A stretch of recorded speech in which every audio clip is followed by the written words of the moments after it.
Cheesetown Radio with another long stretch of today's hottest hits and your all-time favorites. Nigga, you act just like a baby mama. Always chasing drama. I let a couple niggas slide, cause this ain't what they wanted. Look, he being so. What you hating for? You the only nigga in VA trying to turn this gold. You act just like a baby mama. We up back. It's your boy Capo. It's your girl Dirty Cole. What's up, y'all? Yo, big girl. We got guests in the building. What's up? Nothing. I thought you wanted to. It's low. It's low in there. All I gotta do is turn it up for you. That's all. You good right there? Yeah, it's good. Word. Who we got in the building? Rick Rogers, the hitmaker. Ah. Virginia. Okay.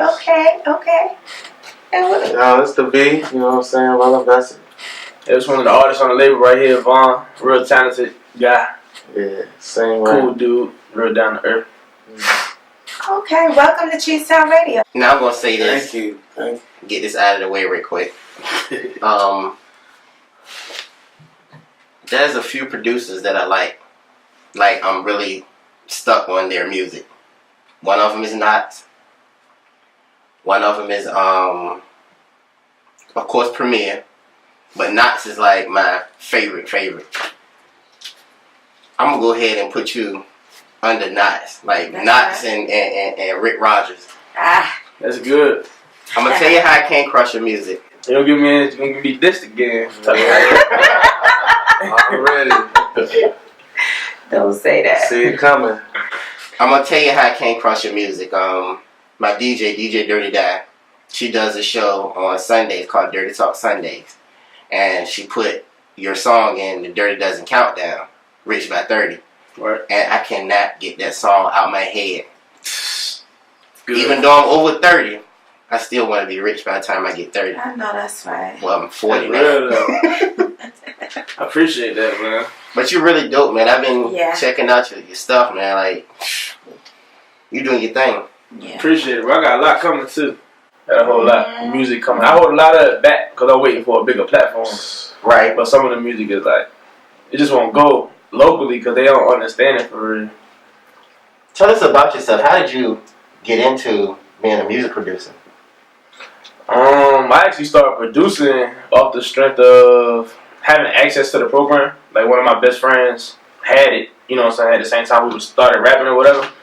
And I guess when I started taking the music more serious, I realized you have to pay for beats. So, like, if I got the program on my computer, I could just make them instead of paying for them. Right. So, you know, you keep doing something all the time, you just get good at it. And I'm one of them kind of people. Was you put in a situation like me, like, eventually I'm going to be a DJ because all my friends, everybody that's associated with the radio station, they DJs. And eventually I'm going to learn how to do it. Yeah. By the equipment always being here. So was it something like that? How you? Nah, it was more on some niggas was in the crib playing for real, like rapping about cartoons and shit. But it was really like when I really started rapping was like making a band. So when it was on TV, it was more inspiring to want to do it, I guess. And then Right. you know you had all the Rockefeller dishes and all that shit going on. So we used to battle each other in the house and everything, and it just started going up from there for real. So you actually started out as an artist first. Yeah, rapping and shit.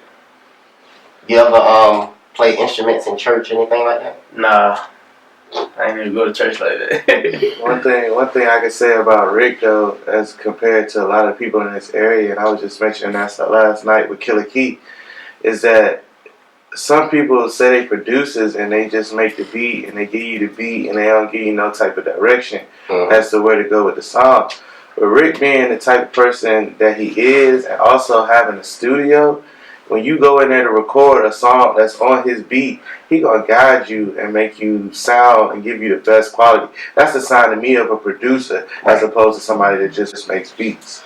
True. So when you have a beat, when you make a beat, and an artist comes in to do a song over your track, do you already have in your head how that song's supposed to go, as opposed to the artist may have a different direction of how the song's supposed to go? Yeah, I guess it just come from engineering this shit for so long. It's like when I hear what they're trying to do with the song, I know what the finished product is supposed to sound like. So it's like easier to help them.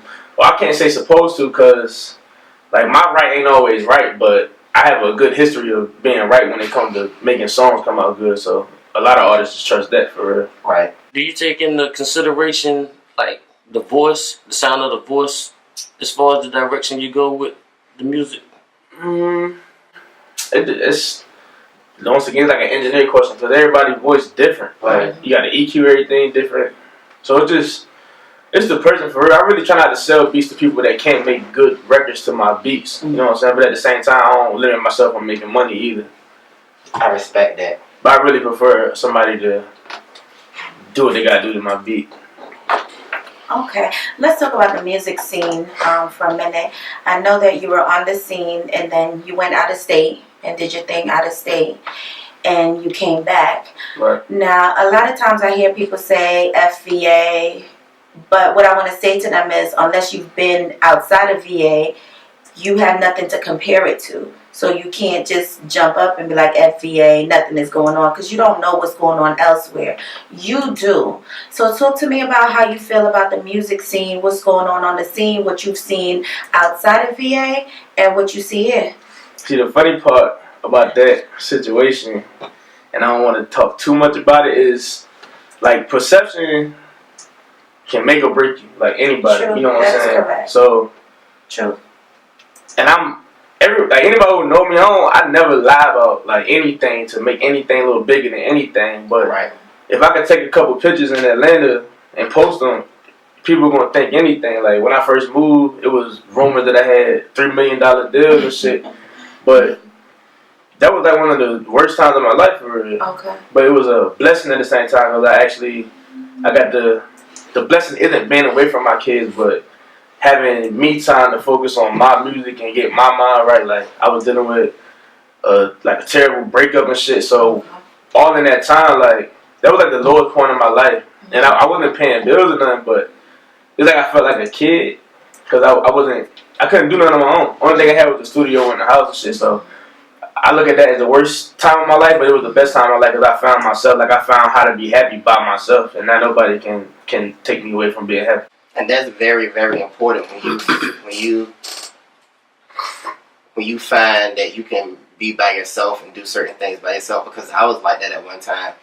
I had to have this person around. I had to have that person around. It wasn't until I learned how to do things on my own when I started progressing at certain things. And, you know, a lot of people around you could be hindering you from going to where you're supposed to go.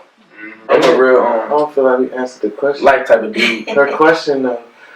Can I speak on it? Because I lived in D.C. and I moved to Durham, North Carolina. Shout out to Durham. Yeah, I was in the music scene in both of those cities. And one thing I can say about Virginia, they got a lot of avenues that people just aren't exploiting. You know what I'm saying? It's to the point where we really could literally perform every night of the week. Truth. And that when you go to D.C., you might get a Thursday or a Wednesday, and it's a bigger city, quote unquote. But the underground scene here is a lot. You know what I'm saying? There's more stuff that you could do. So, like you said, unless you've been somewhere in Durham, it's almost, I'm struggling now trying to find places to go back to Durham because I got people down there that listen to my music. I'm trying to find places down there to, perform and stuff. There's promoters here that's only geared toward indie artists. And they only look for us to, come out and rock certain venues. So, unless you moving and working, I don't think you should be able to say, F Virginia. A lot of it come from niggas not working for real. Right. As both artists, do you think it's being saturated now? Because I'm a club promoter, and I'm starting to see a shift in promoting. A lot of these club promoters now are implementing to get people into the club. Now we have to have a showcase and party at the same time. Do you think at some point it's going to be oversaturated with that's going to turn people off? I mean, yeah. And I feel like it's just them being fair. You know what I'm saying? Giving everybody a fair shot because I don't do no discriminating. Like, if you good, you good. If you deserve it, you deserve it. If not, like, you can't sugarcoat that type of shit for nobody's feelings, but I understand it. Like, you know what I'm saying? Right. There was a point where I couldn't even win open mics no more because, or a certain one for politic reasons. And it's like, I understand it, though, because I wouldn't want me caring about my craft so much that I work on it all the time to the point that I sound good and I perform good to be a reason that other niggas can't. You know what I'm saying? So I get it from that point of view. Take me through the writing process. Does the lyrics come first, or do the beat come first? It's always the beat first.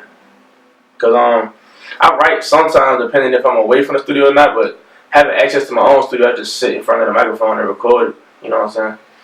And all my music is based off how I feel, so piss me off that day. Going into the music type of stuff. That's what it is. I want to talk a little bit about just being an artist, just in this environment. I'm on Facebook. I see a lot of stuff.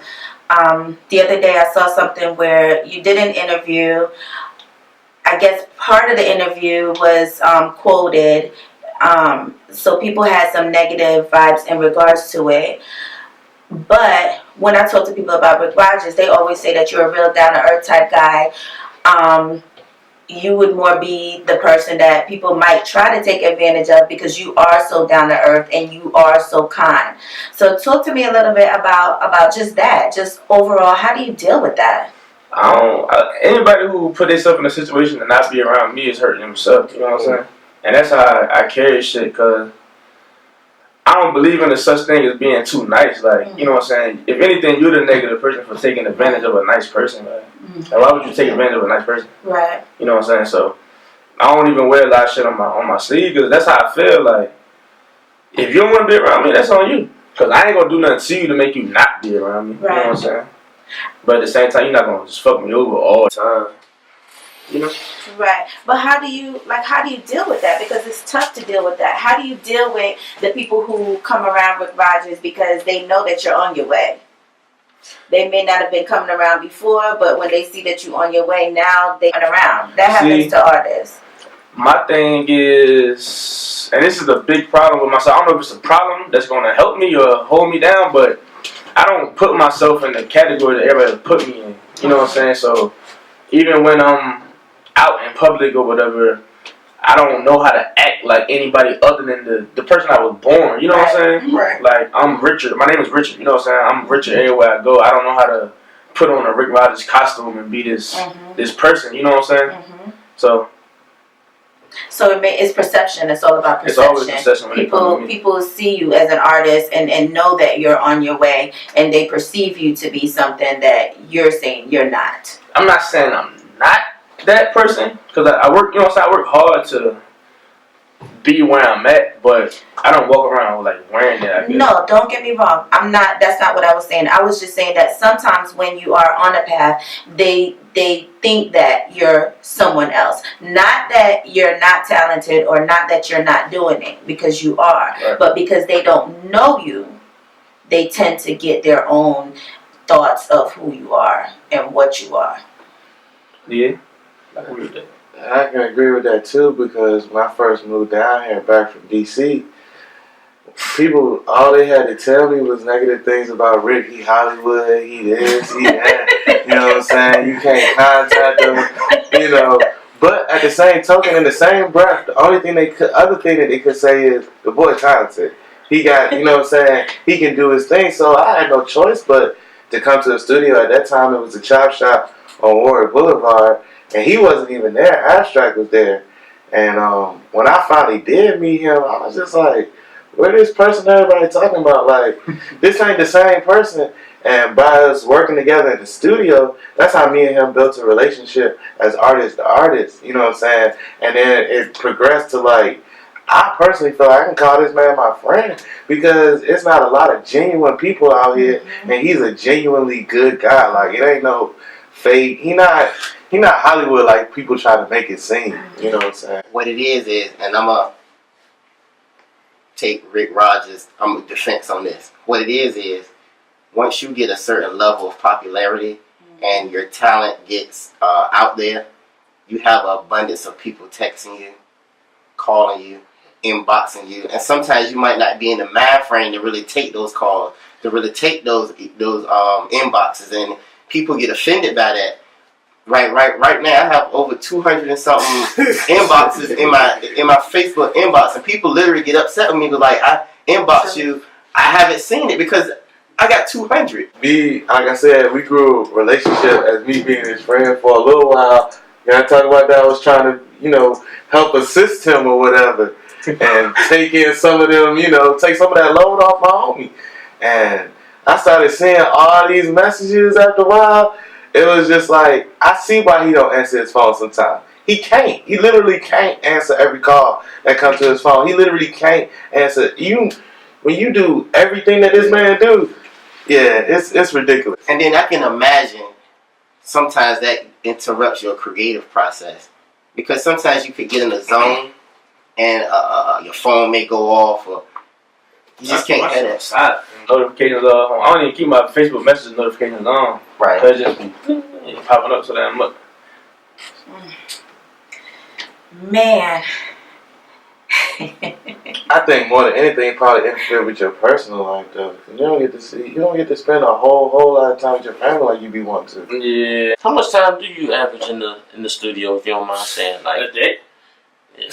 Shit. I mean, you practically living there? It be like probably like 4 to 4 every day. Right. I can probably go home early sometimes, but other than that, I'll be there from like 4 p.m. to 4 in the morning. Yeah, he always posted messages at odd hours in the morning, talking about I'm in the stew. Like, he ain't been to sleep. He ain't been to sleep. Working. I took a little nap on the way here, but I ain't been to sleep. It was up all night sampling Candy Crush. Really? Yeah. Came out hard to it. Talk to us about some of the artists that you've worked with. Twan got it. That's one of my favorite artists that I work with. A guy named Cowboy Cake. He's one of the favorites. I also work with Arsenal the Rebel. A lot of people might know who that is, the battle rapper. I was in the studio with Sammy. I work with Sayar the Kid. And all my guys, my well invested family. But I pretty much work with like everybody, man. Like too many people to name for real. Double XL. Did I work with Sick Mike? I think I sent Sick Mike some shit, but I don't know if you ever got nothing like solid. You know what I'm saying? I work with Ammo, the dude White Double. I think he's from like Portsmouth or something. I work with everybody though, for real. At least once. Flacco, I see a couple of his I posts. worked with Flock before. Yeah, Flacco dope. Have you got any looks from major record labels or major artists? What's so funny? Y'all got some inside jokes over there. Looks meaning like just them reaching out. Or, Reaching out, right? I mean, the only person I really got in contact with was Chubby Baby. He the A&R from Epic Records. Mm-hmm. And he currently still working the situation. It's just like all the process. Right. So I don't really have like an answer for it. It's just we're dealing with them. So tell me, what's the joke? What's so funny? Y'all got inside jokes so that I don't know what The joke to me is I don't know what he willing to discuss. I'm a media person. As you should. So, but what I'm gonna do is, if he's not gonna talk about it, then I'm not gonna say it. So we're gonna leave it at that. Like real people, right? No lines crossed at all. But we asked him what artists he's working with or has worked major artists. I'm low. You love You got a song with somebody. Right. Oh, 2 Chainz. Yeah. Oh, okay. That's what I'm talking about, It right? ain't come out yet though, so it don't. Oh, You know. It still counts. That's a big deal. I mean, yeah, but to me, like, I'm waiting for it to help change my life. Like, it's just, Until it does. yeah. I mean, BBLD. Yeah, I wrote BLD too. I wrote 2 songs for them. You talking about the girl group that was on Love and Hip Hop? That's what I said. I don't know what he willing to disclose. I'm willing to discuss what my mind is, man. Like, whatever come up. I wrote with BBLD. I didn't know. Some pretty good songs. Yeah, that's a big deal. No, I'm saying I didn't really, and I'm just being honest. I really didn't like the stuff that they was doing on Love and Hip Hop. They ain't come to Rick. Rick got it right. They heard the song. The songs I got for them is, and they depending on what they do with it, it can go for real. And they got Especially for the substance to it. female. They got substance to it. Yeah, that's what it is. They didn't have no substance. That was my major thing. I was like, man, you did BBLD. I was like, man, I know you had to give them some type of message or something. And when I heard the song, I was like, oh, okay, yeah, this is gonna work. The 2 Chainz situation. Did you actually work in the studio Nah, with him when you sent the track and he sent it back? This is more of like a playthrough Chubby Baby, basically. It's part of him trying to help brand me more, like attaching my name to a bigger name. So when I come out, it's like maybe I sing his name with that person, but it's on Chubby Baby's mixtape that he putting up. So it's me, Chubby Baby, and 2 Chainz on the song. I was watching, like I'm really into like producers, like Zaytoven was the other one I was going to mention, and I was watching him talk about how he sent certain artists a record, and then they bring it back, and they send it out to another artist. They put their track on it. How does that work? Like if I'm an artist and I'm in Los Angeles, and I want a Rick Rogers track, how does that work? Do I fly you in, or do you send me the track? How does that work? I mean, you can. Usually it's a send a track situation, though. What do you prefer? I mean, either or. For real, I never really got flown up or nothing. So it's like anybody I work with, whether they might come to the studio, we might do the feature then, or I just send it to them through the internet. I got a cat named Verse Money I work with a lot, and we just work through the internet for real. He from here, but we just work through the internet a whole lot. Well, what I was saying was, do you prefer sending it out, or do you prefer actually having the artist in the studio with you? I would prefer to have the artist in the studio, but the way that my studio is set up, it ain't that type of creative time to really be creative for real. You know what I'm saying? Like I like to be focused like on the song. I don't like a lot of shit going on around me. Right. Do you find yourself at your most creative part, like in the wee hours of the morning, or is it like in the early afternoons, or do you partake in something that gets your juices flowing? It could be, you have a nip. You take a little nip or something, while you're in the studio, whatever the old heads call it. Take a little nip, when you're in the studio, and then you find yourself zoning. Does that happen like early in the evening, or does it happen anytime? Late in the evening? So it's just whenever it hits you, you just take it from there. It don't even gotta be that. Like a lot of times when it's a personal song, it comes from a personal situation. But even if I'm happy, just everything is going perfect for the day, and I hear a certain type of beat, I can still put myself in that mode. Like, cause I look at songwriting like it's like a how to do it type of thing, and I know how to do it for whatever type of song. So whatever I record, it come out like good. You write R&B records too? Yeah, I be having a lot of R&B records. What's crazy is nowadays, at first it was the artist that was the top of the game and making everything. Now it's a shift.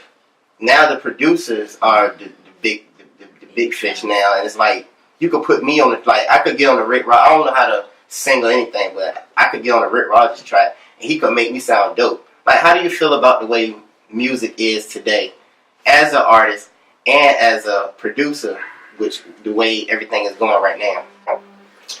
Alright, the whole sound copying thing, right? For one, I blame it on the producers, because when you hear something, especially now, you hear something hot in the club, it's like, I want to make something like that too. So if you make something like that, it's going to remind the artist of that same shit, you know what I'm saying?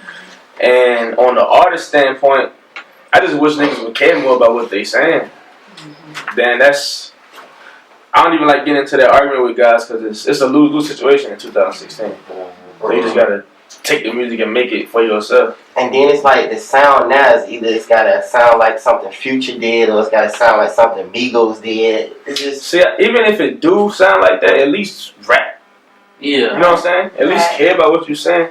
Yeah, get some lyrics on it. That makes sense. And what is so dope about what you said earlier, you said you kind of picky about who you give your tracks to. I think that's dope, because representation is everything. You want the artist to represent what your masterpiece the best way possible. Yeah, I always tell them this our song. Yeah, so if you want to do this, you got to do that over. Exactly. I don't think that a lot of producers do that, and you can tell that when you listen to a song, because sometimes the quality of the song is not even there, and you're like, wait a minute, what's going on here? It's like they let the artist just do whatever, and then it comes out and it's not right, and then the public is hearing it, and I'm like, what happened? Like, who the hell did this? Yeah, a lot of times I think it's money or just lack of knowledge, and True. You know, even with the lack of knowledge part, there's way more, like, enough resources to get your music sounding right out here. So at the end of the day, you just don't care for real. I'm gonna ask you about 4 songs, and I want you to tell me how did they come about. First one is The Things You Say. The Things You Say actually came about from the whole little diss situation that came about. It's not really a response, but the guy that dissed me and shit, we got history. Not like we was friends or nothing, but I used to record him and shit, you know what I'm saying? Anytime he see me, he would always tell me, because I always deal with niggas hating on me and shit. And he was used to be one of the dudes like, don't worry about that, man. Just, you know what I'm saying? You on the good path. Like, he was one of the niggas that I respected, you know what I'm saying? Especially he was older than me. Because when I actually hit the scene, he was like one of the niggas that was at the top of the situation and shit. Right. And The Things You Say basically saying the fact that you bringing a black man down and actually doing something positive, it means like you're a part of the overall problem for our community. So it's like saying the things you say don't mean nothing to me unless you want to change. You know what I'm saying? Right. I like that. Substance. Yo, yes. Substance. And it also it's a spinoff on opinions, basically saying if I can get $1 for everybody's opinion that I get, I could probably be rich and then I would do all these positive things with the money. That's what's up. Substance. Second song, Baby Mama. I can just imagine how. And I have one myself. Same situation, spin off of that. I wasn't gonna do nothing because my family, my friends, the team, they don't like me getting into that type of stuff because I'm supposed to be focused on the positive energy and all this stuff. Right. But you know, the guy, I don't know. Like, we talked about it in the shot. I asked him what was the problem. He told me his problem. I told him, your problem was a misunderstanding because what you thought I said ain't what I was trying to say, and I thought everything was cool then. Right. You know, I checked his Facebook and he was still egging it on. So he's like the 100th person that dissed me, and I'm just like, I just can't not say nothing back this time. You know what I'm saying? Everybody, you gonna give him shine and all this shit, but there's not that much shine in the world to help a nigga. Like, we all in the same situation still. Like, you know what I'm saying? That's crazy. And baby mama's just a baby mama is the person who wants attention all the time when she can't get it. Make up any excuse to get it, and that's what he reminded me of. So that's what came to my mind. Like, That is ill. That's dope. It is dope. And I That's want to dope. add one more person to the list that was bad with you, and that would be me. why you mad at me? Because I did not want you to respond. I kept saying, please don't respond. Please It was for don't the fun. respond. It was for fun. You know what I'm saying? And you know, a lot of people like, oh, your bars should have been harder and shit. But on some 2016 type stuff, no matter what he say, I can always say you acting like I'm being mama because I don't want nothing to do with you or your situation. Why are you bothering me? You know what I'm saying? Right. So it's like that's what that song meant. Like, just leave me out of it. I don't want nothing to do with it. And it's funny that you said when people say your bars should be harder. One thing, I learned a lot of things from Flacco, but one thing that I learned from him too is that you don't always have to go in and you don't have to always go hard. It doesn't always have to be lyrical and you lyrically, lyricking somebody to death. Sometimes you could just chill and just be like, it's like whatever. Yeah, we making music. As long as the song feel good and you say a little bit, you know what I'm saying? Right. You gotta say a little bit. You just can't say Just a everything. little bit. As long as the Just a song dash. feel good, then you got a song. You know what I'm saying? You don't have a beat with a rapper on it. Yeah. I like songs, music that make me feel some type of way. Yeah. Save the world. That's definitely inspired by the people I consider that don't matter to me because I have 4 children. You know what I'm saying?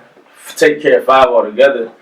And Save the World basically mean no matter like what everybody else think, like I'm a hero to these people. Like to you, I might be nothing, but to my kids, I'm a hero. Now watch me save the world, because That's dope. And of course, last but not least, my favorite song, Rich by 30. Rich by 30. The truth about it, because Oh, guy going around telling everybody I stole the song and all this other crazy stuff. There was a guy I was working with. I'm not gonna say his name.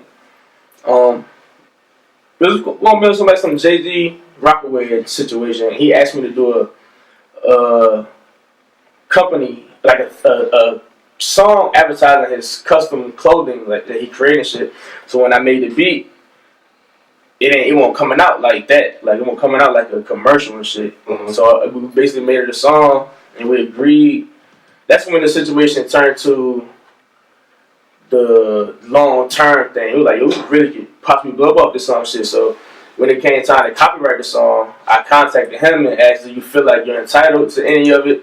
And he was like, you don't think 50-50 is fair? I'm like, 50 is too much because that's already cutting into my head as a writer and a producer. Like, you can get a percentage, but you're not getting 50.